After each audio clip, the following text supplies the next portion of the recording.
El Che mantiene una reunión con los oficiales de la columna. Por primera vez les explica detalladamente la visión en el Escambray, el punto de destino. Era una misión muy peligrosa, en la cual más de la mitad quedaría y no llegarían, y que el que estuviera de acuerdo en ir iba voluntario. Mi hermano lo acababan de ser teniente y yo estaba loco por ser oficial. Con el método de volverte voluntario. Voluntario para todo, para todo. De los 300 miembros de la columna, solo 144 quedan escogidos.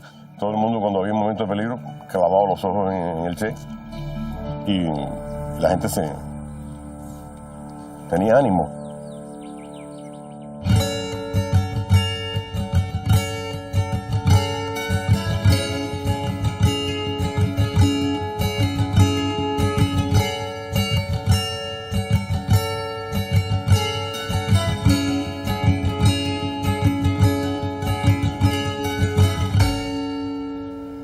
Cuando en la invasión, después de los primeros sufrimientos, sí, llegan al primer punto donde se ve ahí civilización, ¿qué era la Federal? En ese lugar había 8 hombres dirigidos por un cabo que le decían el cabo Mabuya. Así que te podrás imaginar lo malo que era el cabo ese. Mabuya es diablo. En ese momento yo vi la oportunidad. Mi hermano lo habían hecho teniente hace como 2 meses. Yo tenía unos deseos terribles, lo confieso, de ser oficial. Digo, este es el momento de lucir mi plumaje. Y en un trío nos lanzamos contra los 7 tipos que estaban, guardias que estaban dentro de la casa. Penetramos, en el primer piso no pasó nada.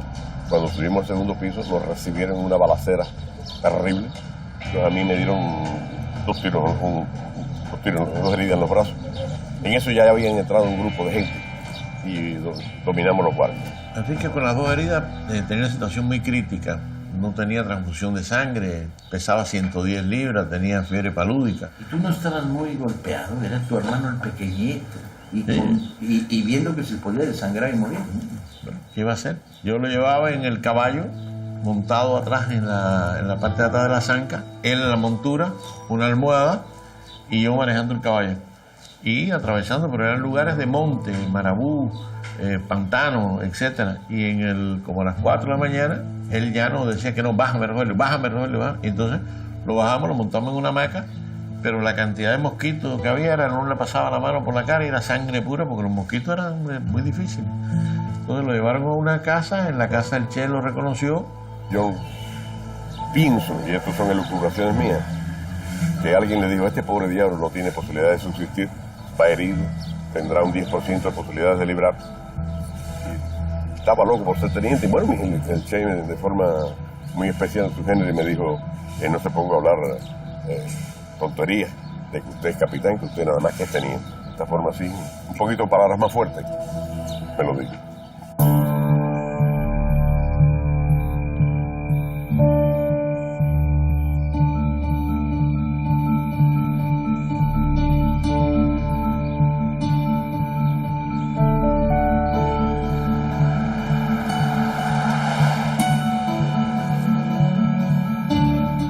El 16 de octubre de 1958, las tropas rebeldes de la invasión, doloridas, con los pies llagados, ensangrentados y ulcerados por las afecciones provocadas por los hongos, manteniendo indemne solamente la fe, entran en el Escambray.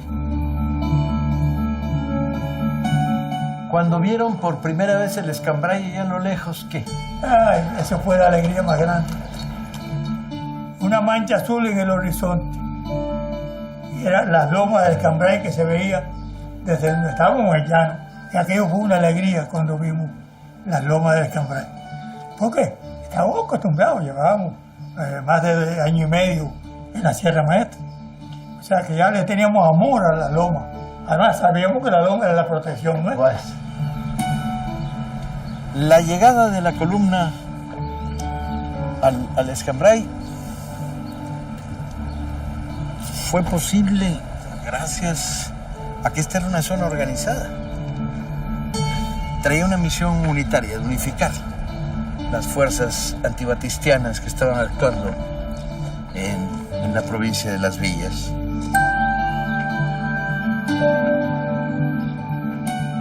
Sus primeros contactos van a ser con fuerzas del directorio revolucionario, una organización de origen estudiantil que había atentado contra Batista de una manera muy espectacular, con cuadros salidos del movimiento urbano. Y curiosamente el Che, a pesar de sus prejuicios frente al movimiento urbano, encuentra en ellos una cierta simpatía, de actitud, de voluntad. No le va a pasar lo mismo con el segundo frente del Escambray, que pretende que son propietarios de esta zona y que enseguida que tocan con la columna del Che, a la que no le ven poder de fuego, los ven desarrapados engañosamente, les dicen: no, este es nuestro territorio, ustedes se subordinan. Y el Che inmediatamente deja claro que él no se subordina a nadie.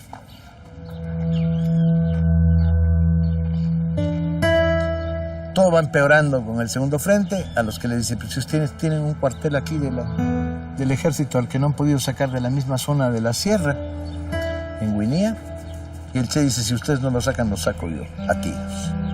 El Che nos dijo en esa oportunidad de que talmente parecía, daba a entender que teníamos dos enemigos ya En las villas. en las villas. El ejército de Batista y el segundo frente, que desde que el Che lo bautizó con el nombre de Comevacas. ¿Por qué yo te digo que era tan importante para el Che tomar Guinea de Miranda? Porque había un compromiso moral con estos Comevacas. Y en otro aspecto, darse a conocer, que nuestra columna se diera a conocer. Primer cuartel que atacamos, primer cuartel que tomamos. Y lo terminamos de tomar a las 5 de la mañana. Sí, que desde el punto de vista militar no fue importante porque se gastaron más plomo del que se recuperó. Sí, pero desde el punto de vista moral y político, sí fue. Y había liberado además la zona de la sierra de cuarteles de la dictadura.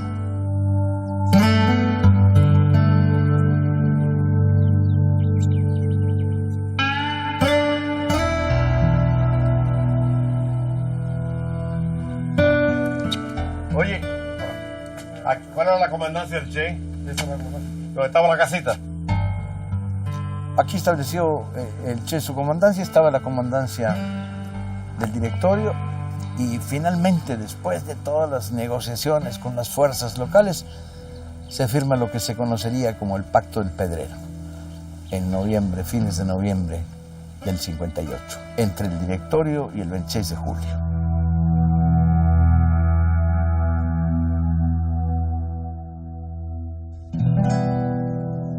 El 27 de octubre, el Che ha terminado de diseñar el esquema de sus campamentos: el Pedrero, Gavilanes y un campamento en la profundidad de la sierra, el más inaccesible, Caballete de Casa, donde monta la escuela de reclutas. Existe una foto del Che saliendo del campamento de Caballete de Casa a caballo. Al fondo, el paisaje imponente de los cerros y la vegetación exuberante. El Che muy erguido, muy orgulloso. Los bolsillos de la camisa repletos de 1001 porquerías y una granada colgando del cinturón. ¿Cómo tropezaste con el Che? Yo estoy en el llano. O sea, yo pertenecía a las tropas del comandante legendario Víctor Gordón Machado. Yo soy y termino con él la guerra, uno de sus capitanes.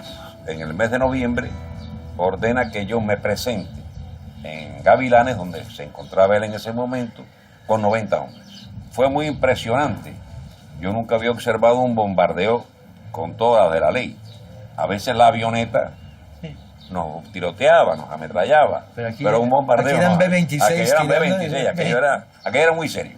Y me llevan debajo de un árbol frondoso, que está el comandante Guevara leyendo un libro.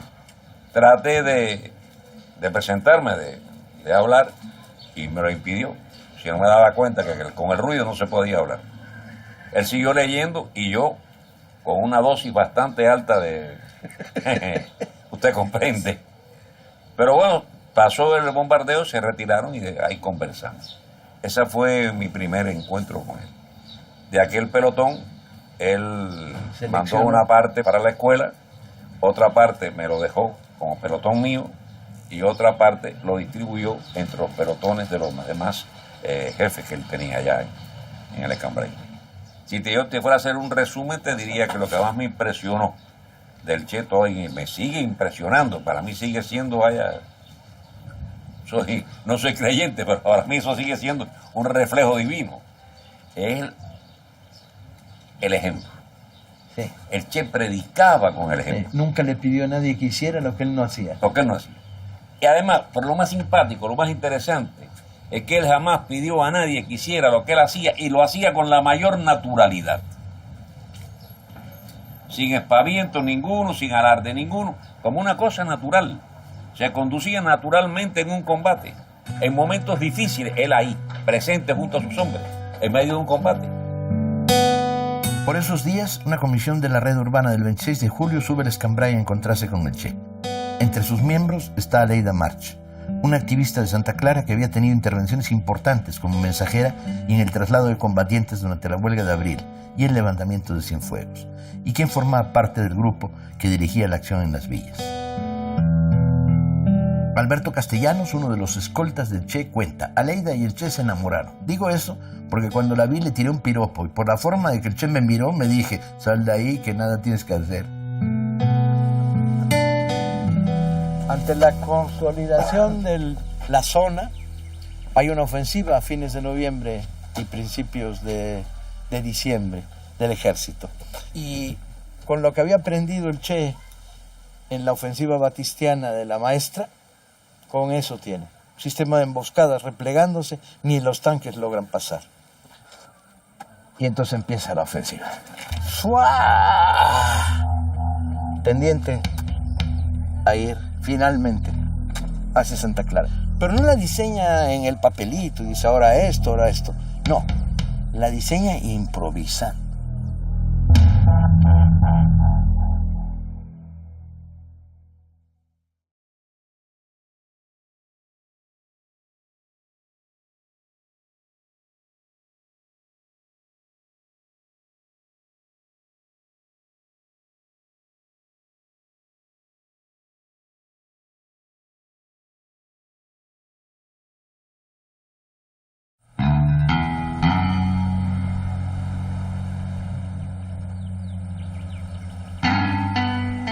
Perdone, para ir a Fomento.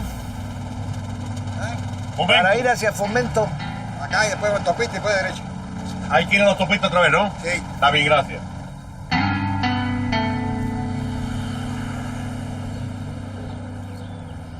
En las primeras horas de la noche, los pelotones de la Fuerza Combinada de la Columna 8 y el Directorio comienzan a cerrar los accesos a Fomento, un pueblo de 10.000 habitantes en el que existe un cuartel del ejército con unos 140 hombres de guarnición.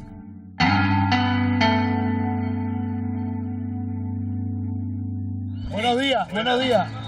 El antiguo cuartel de la Guardia Rural, ¿dónde me queda? Tiene que seguir más para adelante. Ya. Gracias. Gracias.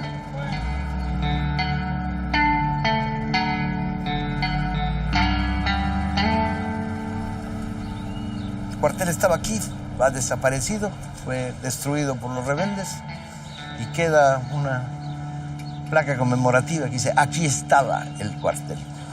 Llega un momento en el que los pelotones que están combatiendo contra el cuartel están con 200 balas y el Che tiene que tomar una decisión, o esta medida primera de fuerza y se repliega hacia el Escambray, o prosigue. Pero el problema de quedarse sin municiones puede ser gravísimo para la guerrilla en estos momentos. De tal manera que decide, el último empujón. Hay una comunicación telefónica con el oficial que está a cargo del cuartel y lo convence.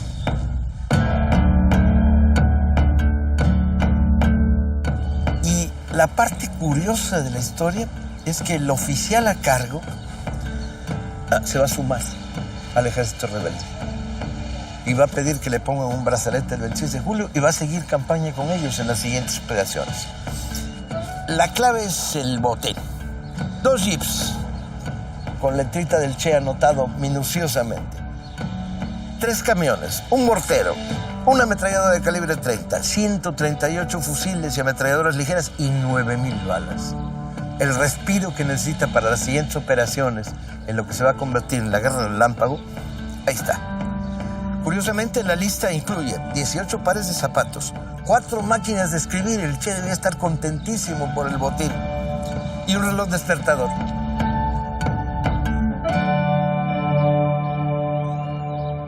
Enrique se acababa de incorporar después de haber estado herido. No tenía ni arma ni mando. Era teniente, pero teniente mirón, ¿no? Y entonces se dio el gusto por primera vez en su vida de desde aquel cerrito ver el combate. Ver todos los combates, con un espectador, cómo entraba la aviación, cómo se combatía, era muy interesante.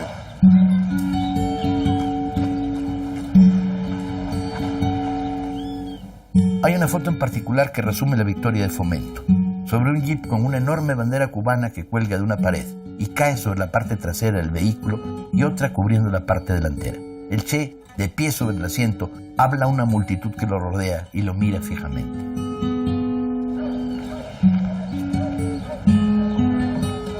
¿De qué habló? Habló del tema que lo venía obsesionando desde los campamentos, como el problema de la reforma agraria, o simplemente dijo los días de la dictadura están contados, que es un poco la lógica. Este es el primer cuartel importante que se va a tomar en la zona de las villas. Aquí empezará la ofensiva Relámpago.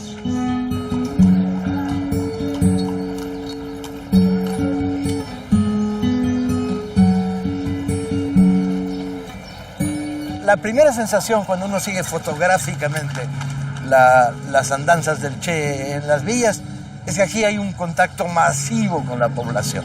La gente sale a la calle a festejar la victoria de los rebeldes. Y entonces el Che debe estar, que nunca ha tenido contacto con zonas urbanas, ha de estar verdaderamente sorprendido de la manera como el amor popular rodea a la columna de los rebeldes. Pero además empiezan a aparecer combatientes de la clandestinidad, diciendo, oye, yo fusil, chico, ¿no? Yo aquí me he estado fajando 2 años a tiros, me han detenido, me han torturado, ahora ya. O sea, va a tener, ¿qué tendría? Por cada combatiente de la guerrilla, 2 o 3 voluntarios más. Y muchas veces más. Y a veces más. Realmente era obligatorio, para darle un arma, casi siempre, haber pasado por la escuela, aunque sea 15 días en la escuela de Gavilanes. Pero había gente que se lucía mucho, que hacía muchos esfuerzos, que servía de guía, muy voluntarioso y se le podía permitir. Aquí hay 19 caídos en el pueblo, casi todos conocidos por mí. Todos cayeron en distintos momentos, ya fue en la toma del pueblo, ya fue en la lucha que... Este pequeño pueblo tiene 19 muertos, ¿no? O sea que tú te vas dando cuenta que 20.000 es una cifra aceptable y se comprende.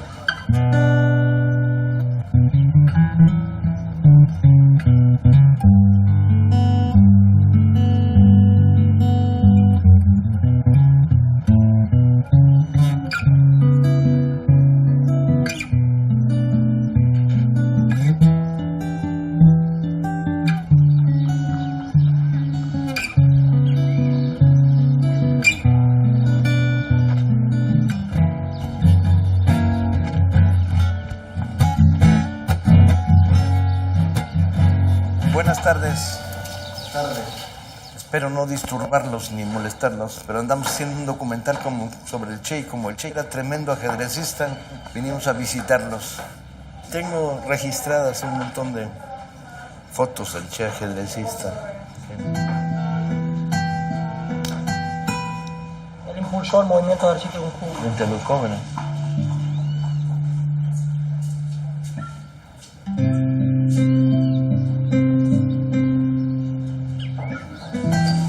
El ajedrez constituye un medio eficaz para la educación y la formación del intelecto del hombre. Che. Además, una manera de competir. Al Che le gustaba competir y confrontar en el mundo de las ideas, y el ajedrez permite ese tipo de confrontación.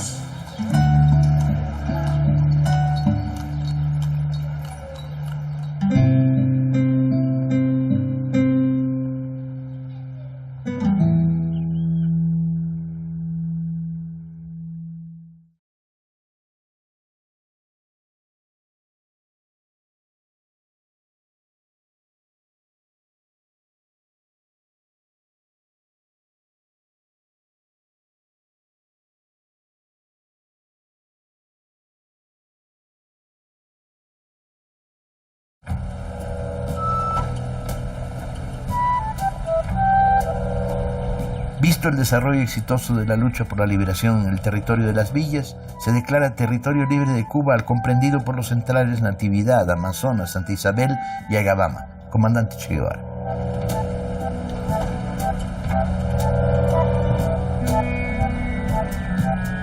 El 21 de diciembre, dirigidos por el Che, 4 pelotones de la columna 8, así como fuerzas del directorio, atacan Cabaiguán, una población de 16.000 habitantes.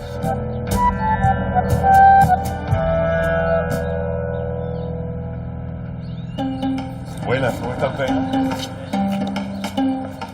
Ya usted terminó de trabajar hoy, ¿no? Bueno, sí. Ay, pero mira qué folclórico, vas a salir televisión y todo. Tú ves que el casco histórico se mantiene bastante parecido a como era.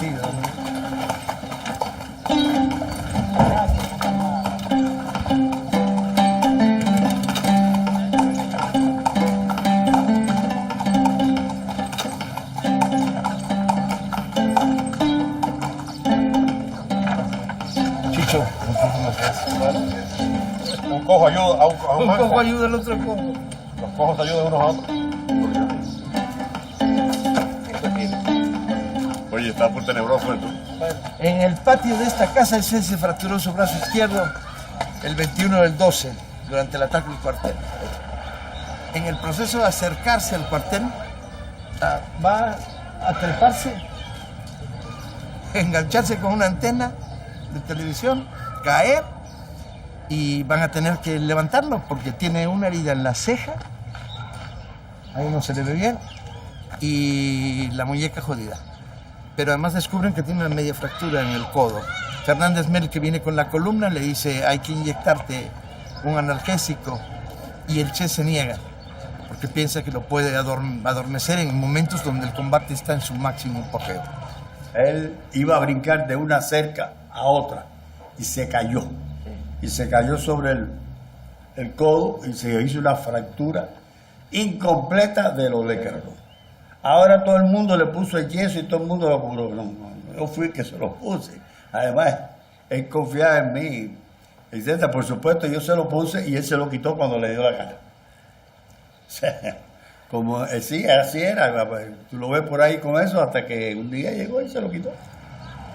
Debía andar desesperado el comandante Guevara, que cuando acaba de diseñar esta idea de la guerra de alta velocidad, de repente no puede agarrar un fusil.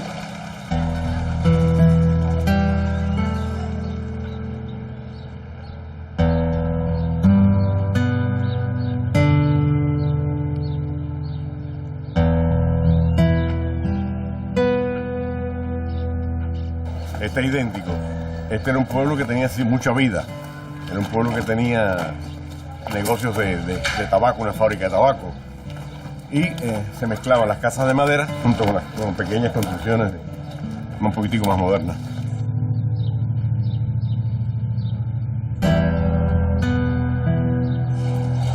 El pelotón estaba... Y escuadra, mira, La escuadra. aquella lomita que ustedes ven allá, Ajá. que tiene una microonda arriba, Sí.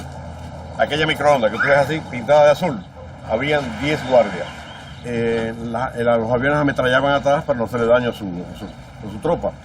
Y los rebeldes aprovecharon para desmoralizarlo, gritando, empezó con una cosa espontánea: los aviones no hacen nada. Los aviones no hacen nada. Se fueron los aviones, inmediatamente se rindieron. Y durante la noche, hasta la 1 de la noche, estuvimos tirándole al cuartel. Mira, el ángulo que tú logras aquí, tú puedes mover en casi 45 grados el fusil. Te da un sector de casi 40 grados. En cambio, para meterte una bala tienes que meterla por aquí. Y tú tienes todas las posibilidades del mundo. El Che se entrevista con el famoso capitán González. Le contesta de una manera un tanto altanera, que van a resistir hasta la muerte, y el Che se suelta riendo. Y esta es la desmoralización de los soldados, que sin esperar la orden del oficial empiezan a desertar y cae el cuartel. Ya tiene un frente de 50 kilómetros. ¿Sigue o se detiene?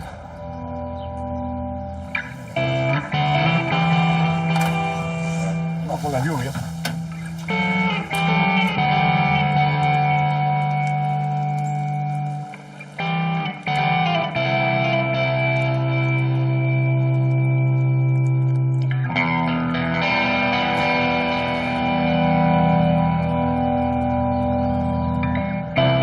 La ofensiva del Che está funcionando como una maquinaria de relojería perfecta. Aún resuenan los ecos de los últimos disparos en Cabaiguán, cuando sin poder ir a dormir, los pelotones del ejército rebelde reciben la orden de volver a movilizarse. No han pasado 2 horas desde que los soldados se rindieron cuando marchan hacia el pueblo de Placetas.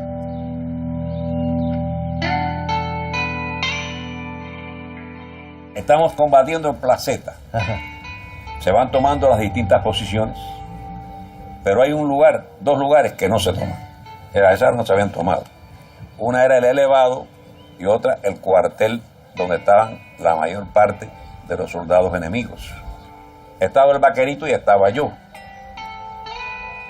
El Che nos habla con nosotros y nos pregunta que por qué no hemos tomado el elevado. Un poco violento, ¿no? Él venía ya con su brazo encabritado, unos chitos de tabaco. Digo, ¿por qué no se puede tomar? Pues como usted comprenderá, eso es un suicidio. Hay que correr por ese elevado para arriba de las balas y que lo maten a uno. Nos hemos encontrado otra vez la forma de tomar aquello. Entonces él le pregunta al vaquerito si eso era verdad. El vaquerito le dice que sí.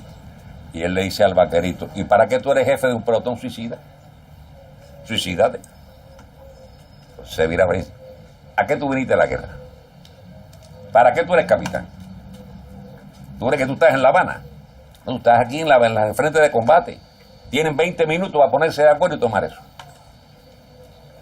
Incuestionablemente en ese momento yo me acordé de mi esposa, que había dejado en estado con don Mercedes. De la madre del Che.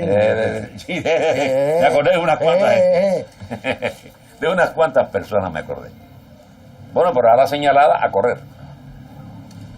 Cuando yo llego arriba, que yo entro en la trinchera enemiga, me encuentro que ya estaba el vaquerito con otro compañero de su pelotón.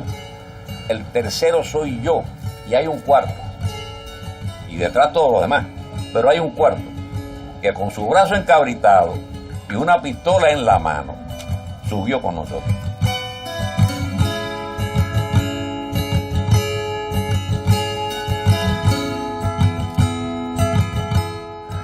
El 27 de diciembre, el cuartel general se sitúa temporalmente en este hotel, un hotel de semilujo llamado el Hotel Las Tullerías, en la ciudad de Placetas, y diseñan la prolongación de lo que ha sido la guerra relámpago de estos últimos 10 días, que es, sin perder tiempo, sobre Santa Clara. El ejército rebelde ya no solo es una fuerza combatiente, ya es también en esos momentos un potentísimo mito. El mito de los invencibles locos que no tienen miedo, que entran por donde sea, que aparecen en el momento menos inesperado, dirigidos por ese fantasmagórico argentino llamado el Che.